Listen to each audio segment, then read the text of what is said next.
Hello students, तो आज मैं फिर आपके साथ हूँ। आज एक नए टॉपिक, एक नए वीडियो के साथ। आई होप पिछला वीडियो आपको पसंद आया होगा। लास्ट वीडियो में हमने डिस्कस किया था चैप्टर इलेक्ट्रोकेमिस्ट्री, विद्युत रसायन, और कुछ इंट्रोडक्शन टॉपिक पर डिस्कस किया था। अगर अभी तक आपने नहीं देखा है तो प्लीज़ जाइए और देखिए मेरा वो फर्स्ट वीडियो इस चैप्टर का। आज हम लेकर आ रहे हैं दूसरा टॉपिक इलेक्ट्रोकेमिस्ट्री का, जिसके अंतर्गत अपन डिस्कस करेंगे इलेक्ट्रोकेमिकल सेल के बारे में, विद्युत रासायनिक सेल, जिसको गैल्वेनिक, वोल्टिक और डेनियल सेल भी कहते हैं। तो चलिए बिना टाइम वेस्ट किए अपन स्टार्ट करते हैं गैल्वेनिक और इलेक्ट्रोकेमिकल सेल्स के बारे में।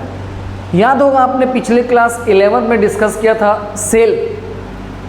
ये सेल क्या होता है? सेल मीन्स कोई भी एक ऐसा डिवाइस होता है जो अपने अंदर इलेक्ट्रिसिटी स्टोर करता है, जनरेट भी कर सकता है, कोई दिक्कत नहीं है। तो एक ऐसा डिवाइस जो अपने अंदर इलेक्ट्रिसिटी को स्टोर करके रखता है, उसे अपन क्या कहते हैं? सेल कहते हैं। सेल बेसिकली कितने प्रकार के होते हैं? 2 प्रकार के सेल होते हैं। पहला इलेक्ट्रोकेमिकल सेल, जो आज का हमारा टॉपिक भी है, और दूसरा जो सेल है वो है इलेक्ट्रोलिटिक सेल। इलेक्ट्रोलिटिक सेल का जो डिस्कस है हम इसके बाद करेंगे, क्योंकि हमने पहले वीडियो में डिस्कस किया था कि ये जो चैप्टर है वो 2 पार्ट्स में डिवाइड है, पार्ट ए और पार्ट बी। पार्ट ए जो हमारा 11 से कनेक्टेड है, जो हम अभी डिस्कस कर रहे हैं, और पार्ट बी आप सभी के लिए थोड़ा सा फ्रेश है, जो पहली बार 12th क्लास में एंटर हुए हैं। ओके, तो चलिए स्टार्ट करते हैं। इलेक्ट्रोकेमिकल सेल क्या होता है? इलेक्ट्रोकेमिकल सेल्स, आप सब ने इलेक्ट्रोकेमिकल सेल्स देखा होगा। जितने भी आपने अभी तक, मान लो हमारे घर में कोई सेल है, घड़ी में लगने वाला सेल, या हम मोटर गाड़ियों में जो बैटरी लगती है, या ये समझ लीजिए कि हम मार्केट से जो भी तरीके के सेल्स खरीद के लाते हैं और जिससे हमको इलेक्ट्रिसिटी मिलती है, करंट मिलता है। 2 वायर लगा दिए, एक बल्ब लगा दिए, बल्ब जल गया। तो इस तरीके के जितने भी सेल हम यहाँ पर डिस्कस कर रहे हैं या बात कर रहे हैं, वो सारे के सारे क्या हैं? इलेक्ट्रोकेमिकल सेल्स हैं। That's it, final. Electrolytic cell आपको देखने नहीं मिलेगा। क्यों नहीं मिलेगा? जनरली वो फैक्ट्रीज वगैरह में यूज़ होते हैं मैन्युफैक्चरिंग के लिए, हाई रिएक्टिव एलिमेंट्स के प्रिपरेशंस के लिए। ओके, तो बात करते हैं इलेक्ट्रोकेमिकल सेल। इलेक्ट्रोकेमिकल सेल, जिसे हम हिंदी में विद्युत रासायनिक सेल भी कहते हैं।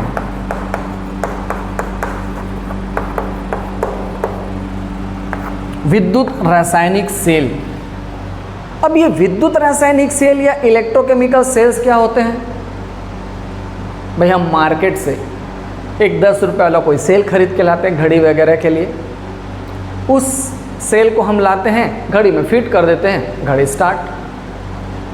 इसका मतलब उसके अंदर कोई ना कोई केमिकल रिएक्शन हो रहा होगा और उसी के अगेंस्ट हमको करंट मिल रहा है। बस यही इलेक्ट्रोकेमिकल सेल्स की डेफिनेशन हो गई। कोई अलग से याद करने की तो ज़रूरत है नहीं। मतलब कोई भी ऐसा सेल जिसमें सबसे पहले केमिकल रिएक्शन होगा और केमिकल रिएक्शंस के अगेंस्ट हमें करंट मिलेगा। करंट बोले तो इलेक्ट्रिसिटी बोल सकते हैं आप, इलेक्ट्रिसिटी मिलेगा।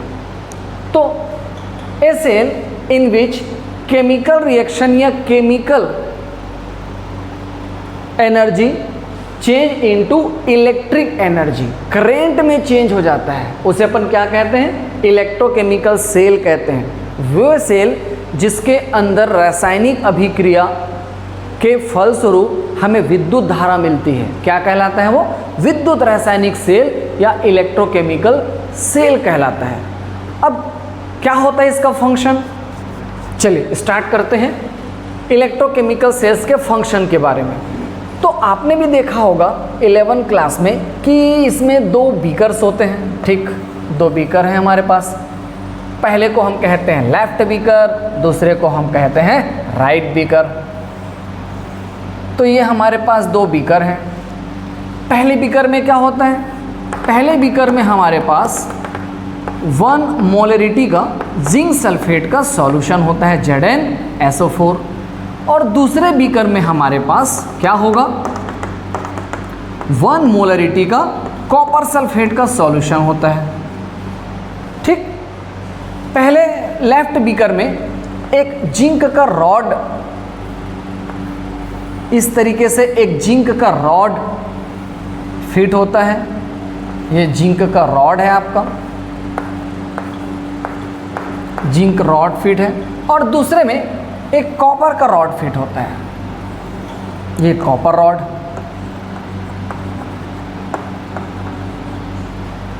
ठीक, उसके बाद हम क्या करते हैं, दोनों ये जो दोनों रॉड्स है जिसको जनरली इलेक्ट्रोड्स भी कहते हैं, इनको हम कॉपर के वायर के थ्रू एक दूसरे से जोड़ देंगे।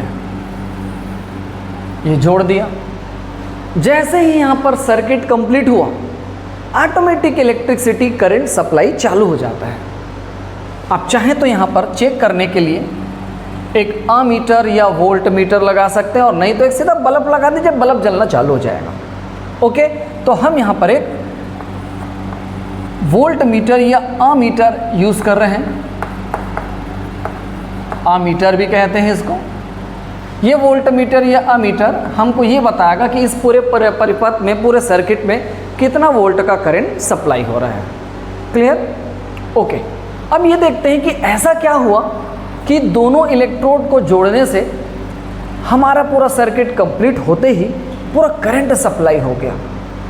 तो आपने देखा होगा पिछले वीडियो में हमने ऑक्सीडेशन और रिडक्शन, दैट मीन्स रिडॉक्स अभिक्रिया की बात की थी। तो यहाँ पर क्या होता है, जिंक रॉड से जिंक के जितने भी एटम्स होते हैं वो धीरे धीरे जिंक आयन के फॉर्म में सॉल्यूशन के अंदर आने चालू हो जाते हैं। दैट मीन्स यहाँ पर क्या होता है, जो जिंक है वो 2 इलेक्ट्रॉन लूज करता है और Zn+2 के रूप में सॉल्यूशन में आ जाता है।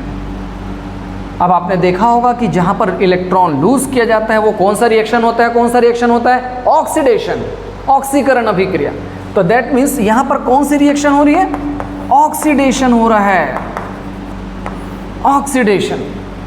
तो यहाँ पर जिंक एटम Zn+2 के रूप में सॉल्यूशन में आएगा, यहाँ पर वो इलेक्ट्रॉन रिलीज करेगा।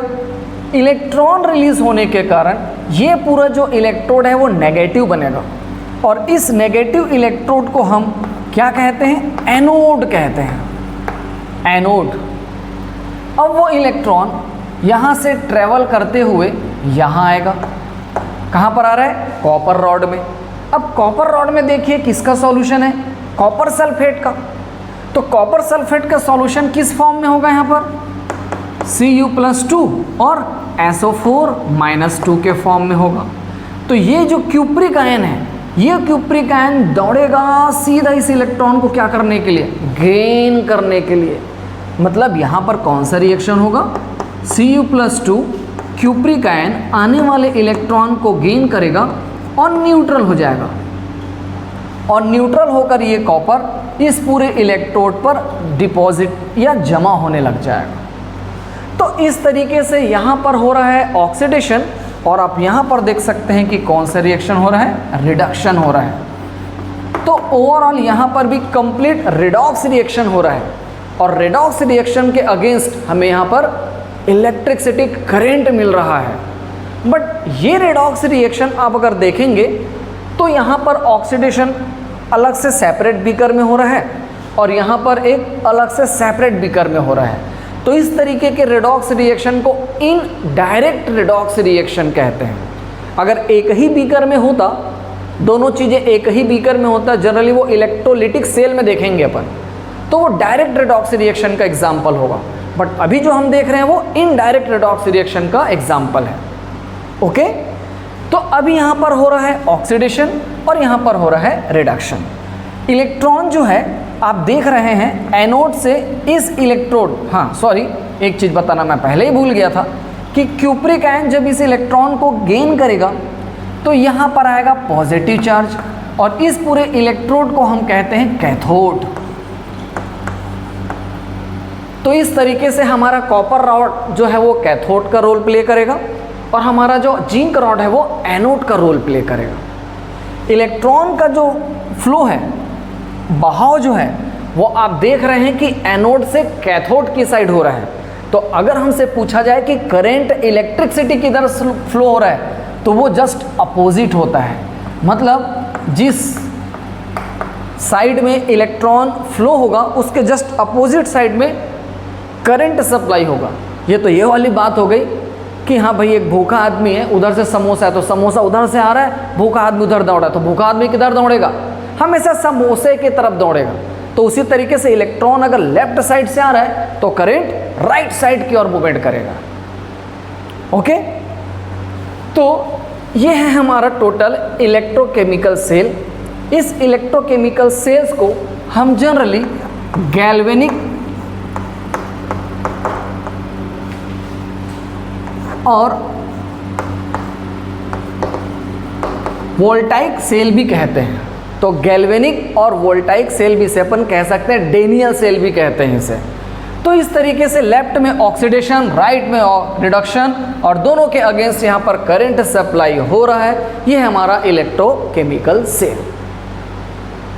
ओके, लेफ्ट बीकर जहाँ पर ऑक्सीडेशन हो रहा है, जहाँ पर ये जो रिएक्शन हो रहा है, इसे कहते हैं हाफ सेल रिएक्शन।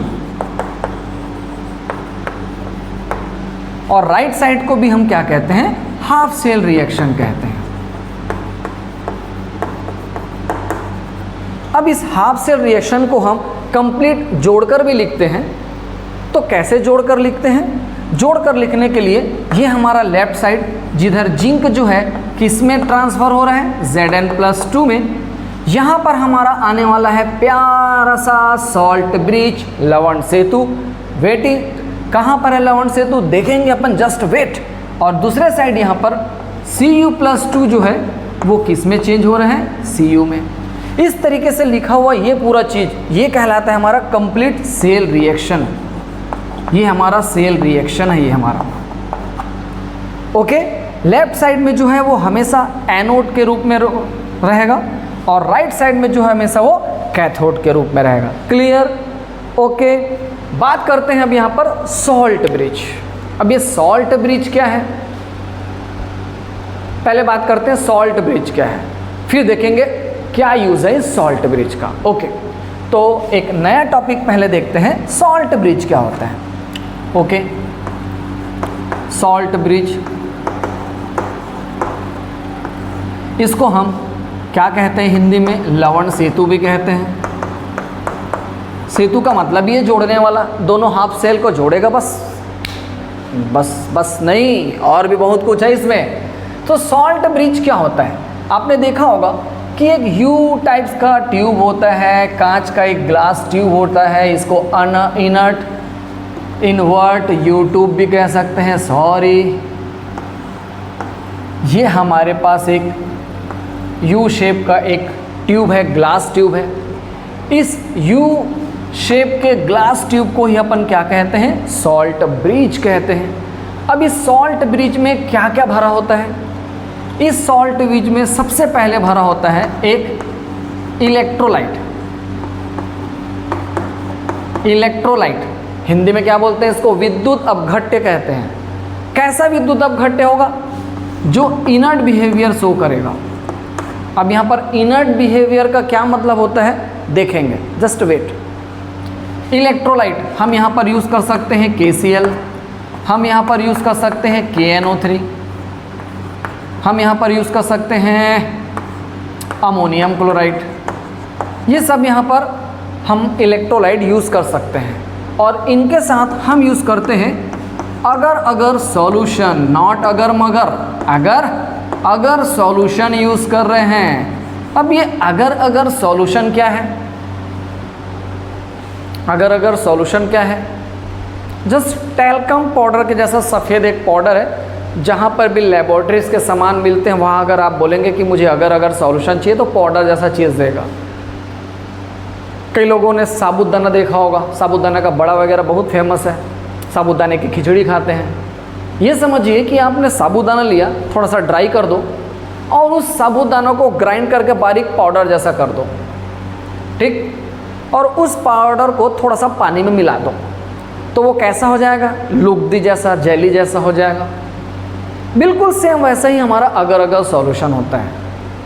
ये भी हल्का सा लुगदी फॉर्म में आ जाता है और ठंडा होने पर थोड़ा सा सेमी सॉलिड फॉर्म में कन्वर्ट हो जाता है। इसके जगह हम चाहें तो जिलेटिन भी यूज़ कर सकते हैं, बिल्कुल इसी तरीके से काम करेगा जिलेटिन भी। ओके, तो हम क्या करेंगे, अगर अगर सॉल्यूशन में इनमें से कोई भी एक इलेक्ट्रोलाइट, इनमें से, लेकिन हर इलेक्ट्रोलाइट की अपनी एक खासियत है, हर इलेक्ट्रोलाइट हर किसी इलेक्ट्रोकेमिकल सेल्स में यूज नहीं होगा, देखेंगे बाद में। तो हम सबसे पहले अगर अगर सॉल्यूशन में इलेक्ट्रोलाइट ऐड करेंगे, गरम करेंगे, थोड़ा सा लिक्विड फॉर्म में लाएंगे। लिक्विड फॉर्म में लाकर उसे पूरा हम इस यू ट्यूब में फिल कर देंगे और यहाँ पर अपन एक कॉटन वॉल्व, अरे कपास, रुई, कॉटन के 2 कैप लगा देंगे और फिर ये हमारा तैयार हो गया क्या चीज़? Salt bridge. क्लियर? तो ये है हमारा सॉल्ट ब्रिज। अब सॉल्ट ब्रिज का काम क्या है? क्या कोई डिज़ाइन वगैरह है वो? नहीं। सॉल्ट ब्रिज का यहाँ पर बहुत इम्पॉर्टेंट रोल है। क्या रोल है? देखिए ज़रा, यहाँ पर हो रहा है कंटिन्यू ऑक्सीडेशन, यहाँ पर हो रहा है कंटिन्यू रिडक्शन। जब यहाँ पर ऑक्सीडेशन हो रहा है तो क्या होता है? जिंक के एटम माइग्रेट करते हुए Zn+2 के फॉर्म में सॉल्यूशन में आ जाते हैं। तो सोचिए अगर यहाँ पर ऑक्सीडेशन चलते रहेगा तो यहाँ पर Zn+2 का जो कंसंट्रेशन है वो बढ़ते जाएगा। ठीक, राइट साइड में रिडक्शन हो रहा है। जितने भी क्यूप्रिक आयन हैं, 1-2 और ले लेते हैं, जितने भी क्यूप्रिक आयन हैं उनके इक्वल में SO4 - 2 भी लेना पड़ेगा।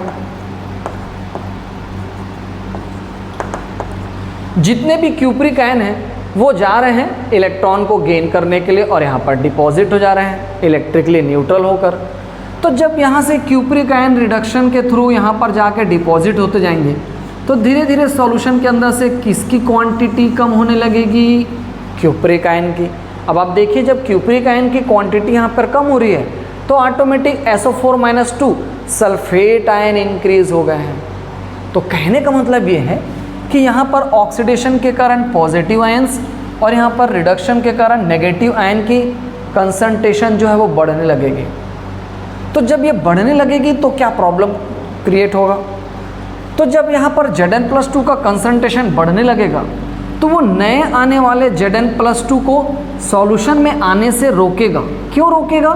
क्योंकि नया आने वाला Zn+2 पॉजिटिव चार्ज है ना भाई, और पहले से इतने सारे पॉजिटिव चार्ज हैं तो इन पॉजिटिव और आने वाले पॉजिटिव के बीच में रिपल्शन होगा। शुरू में क्यों नहीं हुआ रिपल्सन? क्योंकि क्वांटिटी कम थी, लेकिन अब क्वांटिटी इतनी बढ़ गई है Zn+2 का आयन की कि अब वो न्यू कमिंग Zn+2 को रिपल करेंगे और रिपल करेंगे तो ऑब्वियसली यार वो Zn+2 सॉल्यूशन में नहीं आ पाएगा। मतलब यहाँ पर जिंक Zn+2 के फॉर्म में इलेक्ट्रॉन लूज नहीं कर पाएगा। ऐसा अगर हुआ तो स्लोली यहाँ पर ऑक्सीडेशन रिएक्शन स्लो होते होते एक समय के बाद क्लोज हो जाएगा।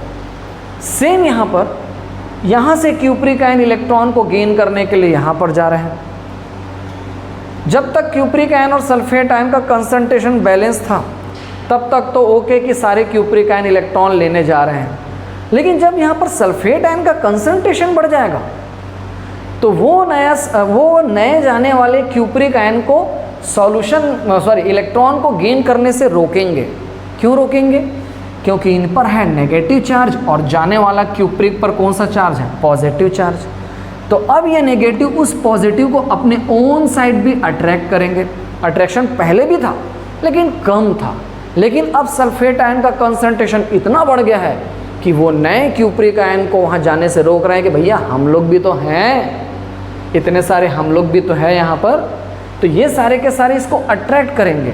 इसका मतलब अब ये क्यूप्रिक आयन को डिफ़िकल्टी होगी इलेक्ट्रॉन को गेन करने में, और दैट्स वाई स्लोली रिडक्शन भी यहाँ पर स्लो होते जाएगा और फाइनली क्लोज हो जाएगा। अगर ऐसा हुआ तो सेल ज़्यादा दिन काम नहीं करेगा। तो अब क्या करना है हमको? तो अगर हम चाहते हैं कि ये सेल लॉन्ग टाइम तक वर्किंग फॉर्म में रहे, अब यहाँ पर हम यूज़ करेंगे सॉल्ट ब्रिज। सोचे कि अब हमने यहाँ पर सॉल्ट ब्रिज ऐड किया हुआ है, अब सॉल्ट ब्रिज ये हमने ऐड कर दिया, सॉल्ट ब्रिज। सॉल्ट ब्रिज में चलो मान के चल रहे हैं कि हमने इलेक्ट्रोलाइट के फॉर्म में KCl लिया है।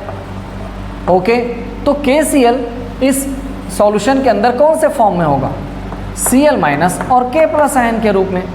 तो जब यहाँ पर Zn+2 का कंसंट्रेशन बढ़ जाएगा तो वो आने वाले को रिपल करेगा, लेकिन सॉल्ट ब्रिज से, लवण सेतु से Cl माइनस को अपने साइड अट्रैक्ट भी तो करेगा। वैसे ही SO4-2 जब क्यूप्रिक आयन को अट्रैक्ट कर रहा था तो वो सॉल्ट ब्रिज से K प्लस आयन को भी तो अट्रैक्ट करेगा।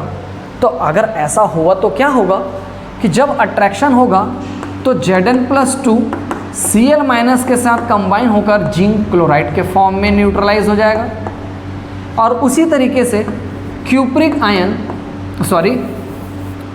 K plus ion sulphate ion के साथ पोटेशियम सल्फेट के फॉर्म में न्यूट्रलाइज हो जाएगा। और इस तरीके से जो आयन दोनों साइड में इंक्रीज हो रहे थे, यहाँ पर Zn+2 और यहाँ पर SO4-, वो फिर से मेंटेन होने लगेंगे। और अगर मेंटेन होने लगे तो इसका मतलब ये है कि लॉन्ग टाइम तक सेल वर्किंग फॉर्म में रहेगा, लगातार लंबे समय तक करंट सप्लाई होते रहेगा, क्योंकि सॉल्ट ब्रिज क्या कर रहा है, यहाँ पर मेंटेन कर रहा है electric neutrality of both beaker. तो इस तरीके से सॉल्ट ब्रिज का ये इंपॉर्टेंट रोल है। अगर सॉल्ट ब्रिज यहाँ पर नहीं होता तो सोचिए ये सेल कितने दिन काम करता, 2 दिन, 3 दिन, 4 दिन, जब तक ऐसा लग रहा है कि कंसंट्रेशन बढ़ नहीं गया है। जैसे ही कंसंट्रेशन बढ़ गया, सेल वर्किंग क्लोज। ठीक, तो इस तरीके से आप देख सकते हैं कि सॉल्ट ब्रिज जो है वो कितना इम्पॉर्टेंट रोल प्ले कर रहा है। इसे मैं इरेज कर रहा हूँ, मुझे कुछ और भी बताना है सॉल्ट ब्रिज के बारे में। तो सॉल्ट ब्रिज का क्या यूज़ था? पहला यूज़ बताइए। सॉल्ट ब्रिज क्या कर रहे हैं? दोनों बीकर को एक दूसरे के साथ जोड़ के रखा हुआ है। क्या कर रहे हैं? टू हेल्प मेंटेन इलेक्ट्रिकल या इलेक्ट्रिक, हाँ लिख सकते हैं electrical neutrality, to maintain electric neutrality. दूसरा जो चीज़ है वो क्या करता है? डिक्रीज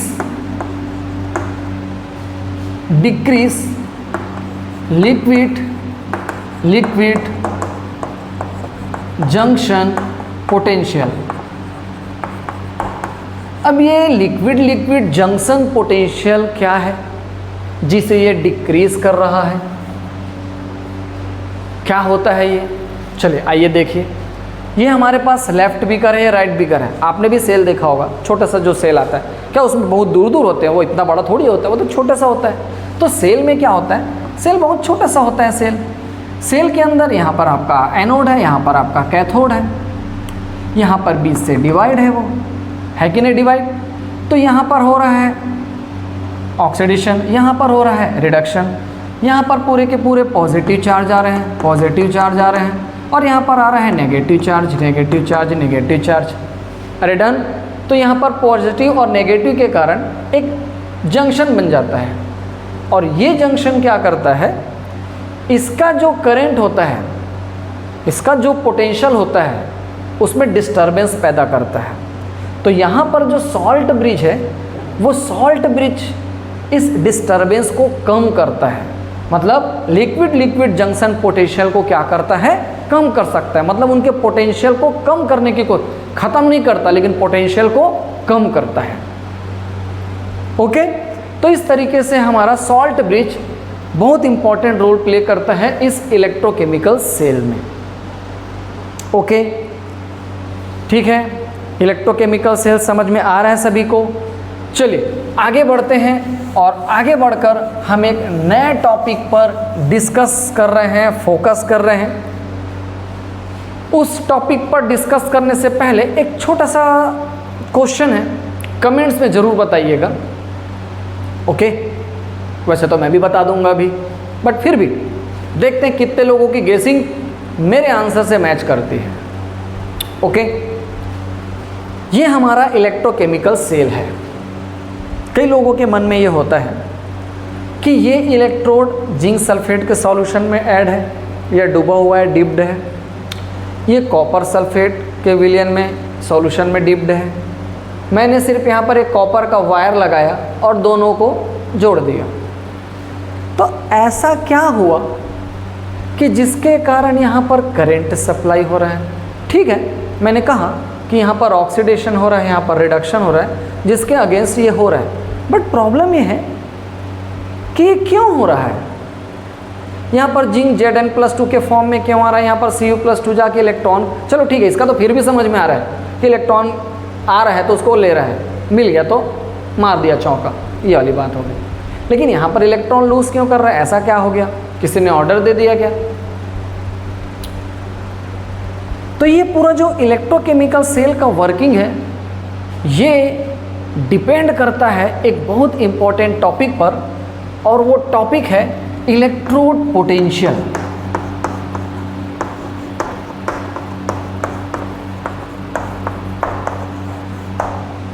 इलेक्ट्रोड पोटेंशियल पर डिपेंड करता है। आगे जाके इलेक्ट्रोड पोटेंशियल को हम रिडक्शन पोटेंशियल भी कहेंगे, बट क्यों और कब कहेंगे वो बात की बात है। फिलहाल बात करते हैं इलेक्ट्रोड पोटेंशियल क्या है। अगर डेफिनेशन में जाएंगे ना इलेक्ट्रोड पोटेंशियल की, तो आप नहीं समझ पाएंगे। देखिए आपके स्क्रीन पर अभी एक इलेक्ट्रोकेमिकल सीरीज आ रहा होगा, ये 11th में भी आपके बुक्स में था, इलेक्ट्रोकेमिकल सीरीज, ठीक है। अब ध्यान से देखिए वहाँ पर लिखा हुआ है, फिर बाद में बात करेंगे इलेक्ट्रोड पोटेंशियल कैसे निकालेंगे, वो बात की बात है। हमारे पास कोई मेटल है M1 या एक मेटल है M, ठीक। इस मेटल के लिए दिया हुआ है इलेक्ट्रोड पोटेंशियल, किस तरीके से दिया है?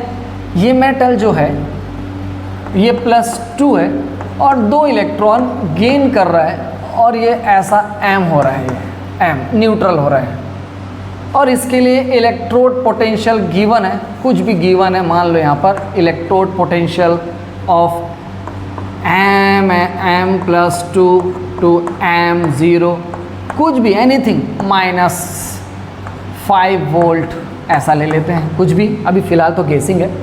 कोई दूसरा मेटल्स है, इसको M1 सेलेक्ट कर लेते हैं, M1 ले लेते हैं, राइट। और एक और मेटल ले लेते हैं M2, इसकी भी ऑक्सीडेशन सेम, 2 इलेक्ट्रॉन गेन कर रहा है, और यहाँ पर आ गया मेटल 0, इसके लिए भी इलेक्ट्रोड पोटेंशियल गिवन है, +2 से M2 है ये, और ये 1 है हमारा, और इसके लिए है +3 वोल्ट ऐसा लिखा हुआ है, कई बार आपने देखा होगा। अब ये क्या चीज़ है? ये क्या है? ये क्या चीज़ को समझा रहा है? ये समझा रहा है हमको कि एक मेटल जो है जिसकी ऑक्सीडेशन +2 है, अगर वो 2 इलेक्ट्रॉन गेन करेगा तो वो न्यूट्रल हो जाएगा, लेकिन उसके लिए इलेक्ट्रोड पोटेंशियल की वैल्यू नेगेटिव में है। दूसरे साइड एक दूसरा मेटल है जो सेम काम कर रहा है, और उसके लिए इलेक्ट्रोड पोटेंशियल की वैल्यू पॉजिटिव में है। अब इसको एकदम सिंपल भाषा में समझ लें कि अगर यहाँ पर नेगेटिव है, मतलब ये बंदा वो काम नहीं करना चाहता जो यहाँ पर दिख रहा है, मतलब वो इलेक्ट्रॉन गेन नहीं करना चाहता, लेकिन दूसरा बंदा इलेक्ट्रॉन गेन काफ़ी स्मूथली अच्छे से करना चाह रहा है। तो इलेक्ट्रोड पोटेंशियल हमको यही चीज़ बताता है।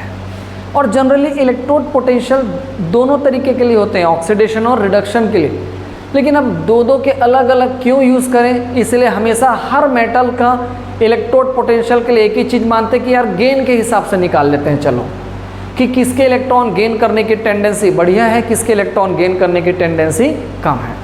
तो आप देख सकते हैं यहाँ पर इस M1 मेटल की इलेक्ट्रॉन गेन करने की टेंडेंसी कम है, और M2 मेटल की इलेक्ट्रॉन गेन करने की टेंडेंसी ज़्यादा है।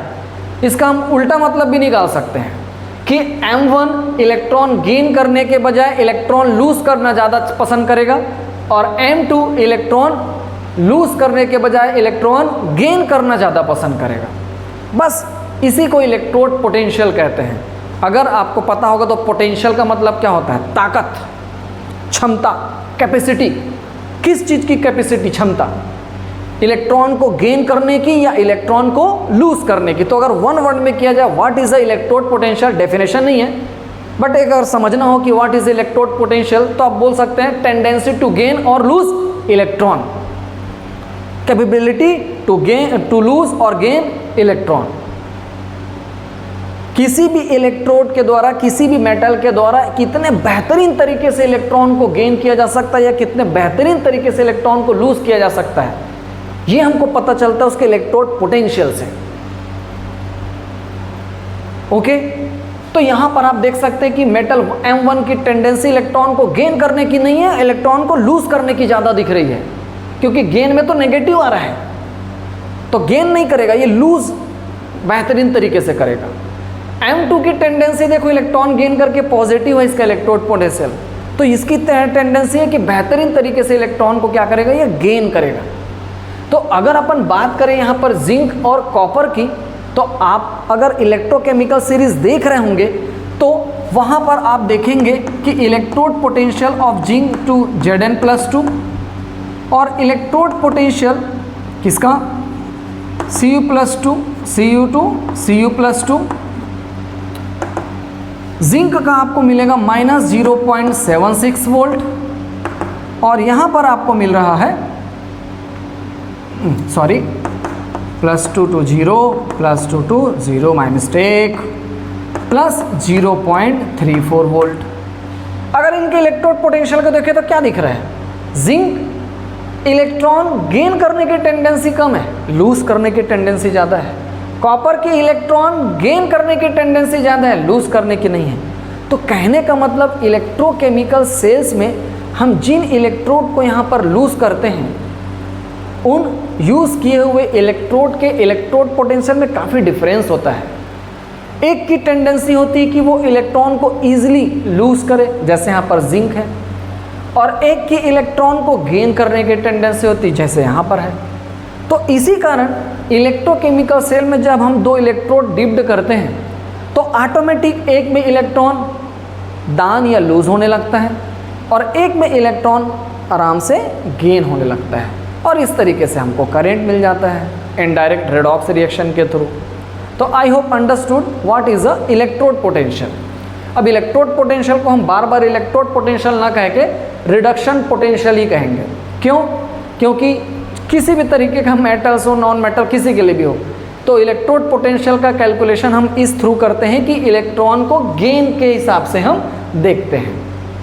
तो जब इलेक्ट्रॉन के गेन के हिसाब से हम देखते हैं तो किसी का नेगेटिव है, किसी का पॉजिटिव है, और गेन का मतलब होता है रिडक्शन। तो इसलिए ओवरऑल जो पोटेंशियल हम लेकर आते हैं वो होता है reduction potential. Okay, next video में हम बात करेंगे कि इलेक्ट्रोड पोटेंशियल या रिडक्शन पोटेंशियल हम निकालेंगे कैसे। आज के लिए बस इस वीडियो में यहीं तक। अगर मेरा ये वीडियो पसंद आया होगा तो प्लीज़ मेरे इस वीडियो को लाइक कर दीजिए, बेल आइकन दबा दीजिए और कमेंट्स में ज़रूर बताइए मैं और क्या इम्प्रूवमेंट कर सकता हूँ, ताकि मैं और बेहतर तरीके से आपके लिए बेहतरीन टॉपिक्स और बेहतर वीडियो बना सकूँ आपके यूज़फुल के लिए। ओके।